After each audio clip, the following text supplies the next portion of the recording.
Hello guys, আসসালামু আলাইকুম। নতুন ব্লগ চ্যানেলে আপনাদের সবাইকে স্বাগতম। তো আজ যে চলে এসে আঙ্গারামের কুখ্যাত পদ্মা সেতুর মধ্যে তো কথা কথা খালি হ্যাট লাগে আর দূর হ্যাঁস লাগে। চলে এসে আঙ্গারামের বিখ্যাত পদ্মা সেতুর মধ্যে, আর এখানে এসে দেখে আমার বন্ধু মশা বলেছে থুক কি কইতে কি কইলে কথা কথা হ্যাট লাগে আর দূর হ্যাঁস লাগে। আর বন্ধু সাইডটা বই রয়েছে, তারে জিজ্ঞেস করলাম কিরে সাইকা খাইছত নাকি, সে কিরিং করে হাসি মারলো আর বললো আরে না।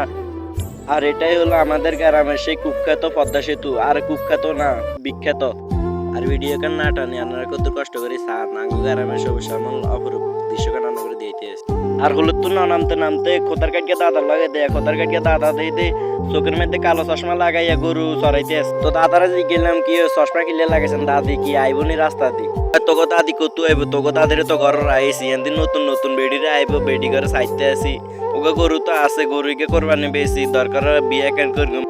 তো ইন্দি দাদার লাগে শতানি বদমাসি অনেক করে এলেছে, এবার সামনের দিকে যাইতে পারি। তো আপনারা ভিডিও কেন আরো কত ধৈর্য ধরে সাইতে থান। আঙ্গ গ্রামের সৌন্দর্যটা আন্নগর সামনে তুলে ধরার চেষ্টা করতেছি।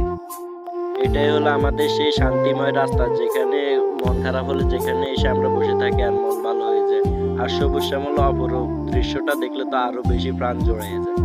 তো আন্নগো কারো যদি মন খারাপ থাকে আন্নগো দাওয়াত রইল, আঙ্গারাম আইয়েন, আঙ্গারাম আইলে আন্নগো মন ভালো হয়ে যাবে সবুজ শ্যামল অপরূপ দৃশ্য দেখে। তো কইতে কইতে অনেক কিছু কই লাইলাম আজকের ভিডিওতে, এখান পর্যন্ত। আল্লাহ হাফেজ, আবার আরেক ভিডিওতে আপনাদের সাথে দেখা হবে।